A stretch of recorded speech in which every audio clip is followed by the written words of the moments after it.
So, we have two important results for non-negative. So, we have got two important results for sequences of non-negative measurable functions. One of them is called the monotone convergence theorem, which says if f n is a increasing sequence of functions, non-negative measurable functions increasing to a function f, then integrals of f n's will converge to integral of f. So, keep in mind the monotone convergence theorem is for a non-negative sequence of non-negative measurable functions which is increasing to f. And in case the sequence of non-negative measurable functions is not increasing, then we have what Fatou's lemma, which says that for any sequence f n of non-negative measurable functions, the integral of the limit inferior of f n's is going to be less than or equal to, is always less than or equal to limit inferior of the integrals. So, these are the two important theorems which help us to relate the limit of the integrals with the integral of the limits, and we will see applications of this in rest of our course.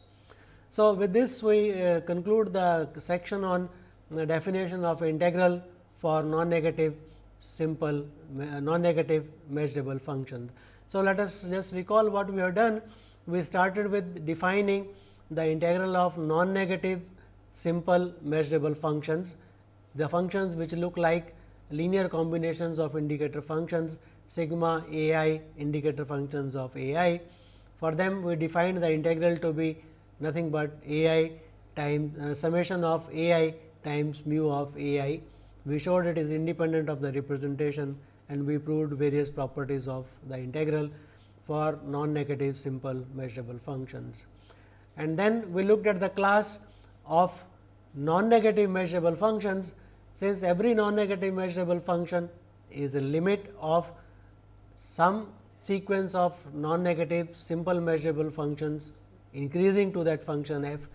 So, we defined integral of the non-negative measurable function to be nothing but the limit of the integrals of that sequence of non-negative simple measurable functions increasing to it. And we showed this integral is independent of the limit of the sequence S n you select, which increases to f, and then we proved various properties including monotone convergence theorem and Fatou's lemma. And now, let us look at how can we define the integral for a function which is not necessarily non-negative. So, for that we will do the following. We will start with, so let us look at a function f. So, keep in mind we have got a measure space x as mu, which is complete. F is a function which is defined on x taking extended real valued, and we want to define. So, to define integral f d mu, this is what we want to know what it should look like. And of course, we would like this integral to have nice properties. So, we would like to have it to be a integral to be a linear operation. Now, recall, so let us recall the function f can be written as f plus minus f minus. We can split it into two parts, the positive part and the negative part of the function, where f plus and f minus both are non-negative functions. And if f is measurable, of course, with respect to the sigma algebra S, that is true if and only if both f plus f minus are measurable. So, f can be written. So, this is the clue how we should go about. So, f can be written as a difference of two non-negative measurable functions if f is measurable, and integral of non-negative functions is defined. So, integral of f plus is defined, integral of f minus is defined, and if our integration is going to be linear, it is all but necessary that our integral. So, we should define integral f d mu, whatever be the way we define it, it should have the property, this is f plus d mu, minus integral of f minus d mu. So, this is what we would like to have. This is defined, this is defined. Now, the question is the difference defined. So, the difference will be defined if both of these quantities are finite numbers. So, the left hand side it is defined if f plus d mu is finite and integral f minus d mu is finite. So, that says, so that means whenever f is a measurable function, so that integral f plus d mu is finite, integral f minus d mu is finite, we can define its integral to be equal to integral of f plus d mu minus integral f minus d mu. So, with that we let us define what is the integral, what is called a integrable function. So, a measurable function f defined on x taking extended real values is said to be mu integrable. Of course, so mu is the measure underlying space which is fixed. So, it is said to be mu integrable if both integral of f plus d mu, f plus is a non-negative measurable function, f minus is a non-negative measurable function. So, by our earlier discussion both these numbers f plus d mu and f minus d mu are defined. So, if they are both finite, in that case we say that the function f is integrable and its integral is defined as integral f plus minus integral f minus. So, integral of f is defined as integral of the positive part of the function minus the integral of the negative part of the function. So, whenever a function f is defined on x, we say f is integrable if both the positive part and the negative part have finite integrals, and in that case we define the integral of f. So, written as integral f d mu to be integral of f plus minus integral of f minus. So, we will denote by the symbol capital L lower 1 x s mu to be the class of all mu integrable functions. So, in case it is clear what is x and what is mu and what is s, we can sometimes simply write it as L 1 of x or simply L 1 of mu. So, if we understand what is the underlying measure space, so the space of integrable functions either it will be explicitly written as L 1 x s mu or sometimes simply as L 1 of x or L 1 of mu. So, this is the class of all integrable functions, that means all functions f say that integral f plus is finite, integral f minus is finite, and in that case integral of f is defined as integral f plus minus integral of f minus. So, for all integrable functions f belonging to L 1 of x, we have integral f d mu. We will now study the properties of this integral. So, the first property is let us fix functions f and g which are integrable and f and g to be real number, a and g to be real numbers. So, if f and g are measurable functions, that mod f of x is less than g of x for almost all x and g belongs to L 1, then the claim is f is in L 1. So, this is a very simple property we want to check, namely that if, so let us f and g are measurable functions on x, and we are given that mod f of x is less than or equal to g f x almost everywhere mu. So, from here first claim is that if g is L 1 of x, then that implies that f is in L 1 of x. So, to prove that, let us observe. So, note we are given f x is less than or equal to g x almost everywhere x. So, let us define n to be the set of all points x belonging to x, where mod f of x is not less than or equal to g of x, where this property is not true. Then we know that n belongs to the sigma algebra and mu of n is equal to 0. Okay. N of n is equal to 0. Now, note,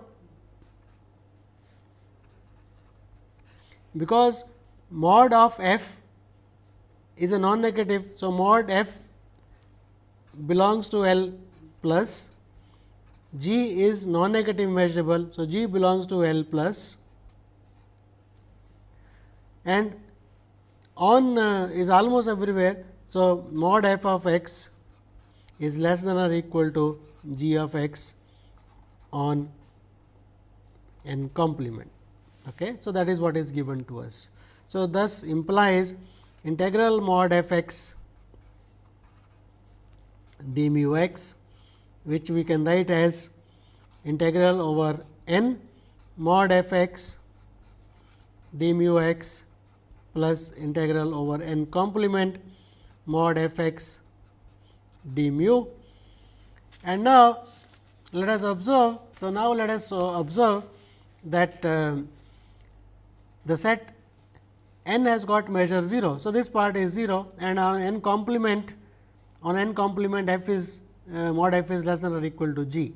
So, this is equal to 0 plus integral over n complement of mod f x d mu x, and on n complement f is less than or equal to g.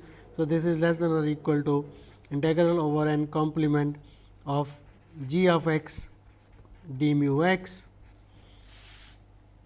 and that is less than or equal to integral over the whole space g of x d mu x, which is finite.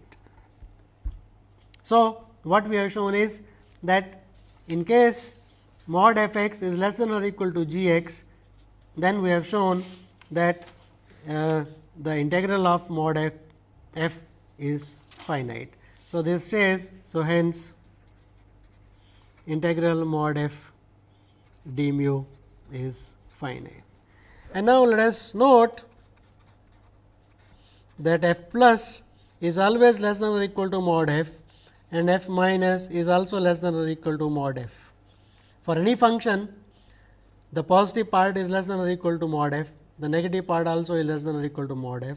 So, that implies that integral f plus d mu and integral f minus d mu, both of them are less than or equal to integral mod f, and which is finite. So, we have shown that the integral of f plus and integral of f minus both are finite whenever mod of f is less than or equal to. So, whenever, so what we have shown is whenever mod, so this property is true, this implies that integral of f plus and integral of f minus both are finite. So, that implies, f belongs to L 1, and further let us calculate what is integral of mod f d mu. Mod f, if you recall, is nothing but f plus f minus, f plus f minus. So, that means, this is equal to integral d mu plus integral of f minus d mu. So, integral of mod f is nothing but integral of f plus integral of f minus d mu, and both of them are finite. So, that we have already observed. So, I wanted to check that integral of mod f is less than or equal to integral g d mu, which we have already actually checked. Okay. So, we have already checked that integral of f plus, so which is less than integral of mod f is less than. So, mod f is less than integral g implies. So, we do not have to do this. So, is less than or equal to integral g d mu. So, that follows directly from that mod f. Now, we have shown is integrable, is integral is finite, and so this is less than or equal to integral of g. So, this proves the first property, namely if f and g are measurable functions and mod f x is less than or equal to g x for almost all x, and if g is integrable, then f is integrable. So, what we are saying is if a function f of x which is measurable is dominated by a function g which is integrable, then the function f also becomes integrable. Let us look at next the property that if f and g are equal almost everywhere and f is integrable, then g is integrable and the integrals of the two are equal. And that property is something similar to that we have just now shown. A similar analysis will work. So, let us look at, we have got two functions f and g, and f of x is equal to g of x almost everywhere mu. So, let us write the set n x belonging to x, where f x is not equal to g x. Then by the given condition mu of n not equal to, that is equal to 0, and f x equal to g x for every x belonging to n complement, right. So, now let us look at, so we are given that the function f is f belonging to L 1, so implies we want to show that g belongs to L 1, and that is because if f x is equal to g x almost everywhere, then that implies that mod f x is also less than or equal to mod g x almost everywhere, right. The sets where they are not equal. So, wherever they are equal, so that is mod x is equal to g x. So, because on then complement that will happen. So, this is less than or equal. So, that implies integral of f x is equal to g x. So, sorry, so we should say that f x is equal to g x almost everywhere. So, that implies f x is equal to g x, mod f x is equal to mod x. So, and just now we showed that whenever f and g are equal almost everywhere, integral mod f is equal to integral mod g d mu. So, either of them finite implies other is finite, we are given this is finite. So, implies mod g d mu is finite. So, implies once again that g is L 1 and g is L 1. So, integral of g d mu is equal to integral g plus d mu minus integral g minus d mu, but f is equal to g almost everywhere. We ask the reader to verify this, that means f of f plus must be equal to g plus and f minus must be equal to g minus almost everywhere. So, once again this integral is equal to minus integral of f plus d mu minus integral of f minus d mu, which is nothing but equal to integral of f d mu. So, integral g is equal to integral f whenever f and g are equal almost everywhere. So, these are simple properties of integrable functions that we have looked at. So, if f is equal to g almost everywhere and one of them is integrable, then the other is integrable and the two integrals are equal. Next, let us check the property of linearity. So, if f is L 1, then we want to check that alpha f is also in L 1 and alpha f of d mu is equal to alpha times integral of f d mu. So, to check that property, let us just observe one thing, that saying that just now we looked at this kind of analysis, namely if f belongs to L 1 of x, it is same as if and only if mod f belongs to L 1 of x, right. So, why is that? Once again let us do this, because this we are going to use it again and again. See, saying that f belongs to L 1, this implies integral of f plus d mu is finite and integral of f minus d mu is finite. Okay. Now, so that implies, because what is mod f? Mod f is equal to f plus plus f minus. So, that implies integral f plus d mu plus integral f minus d mu is finite, and this is equal to integral of mod f d mu. So, f belonging to L 1 implies integral of mod f is finite. Conversely, so let us look at the converse part, that if mod f integral is finite. So, let us so conversely, so let us, this is given to us that integral of mod f d mu is finite. So, once again let us observe that f plus is less than or equal to mod f and f minus is less than or equal to mod f. Okay. So, that implies all are non-negative measurable functions. So, implies integral of f plus d mu is less than integral mod f d mu, which is finite, and integral f minus d mu is less than integral mod f d mu, which is finite. So, that implies that f belongs to L 1. So, saying that a function is integrable is equivalent to saying that mod f, which is a non-negative measurable function, has got finite integral. So, this property will be used again and again, and let us see how that property is used in our proposition. Now, so A belongs to real line and f is L 1. So, look at mod of A f.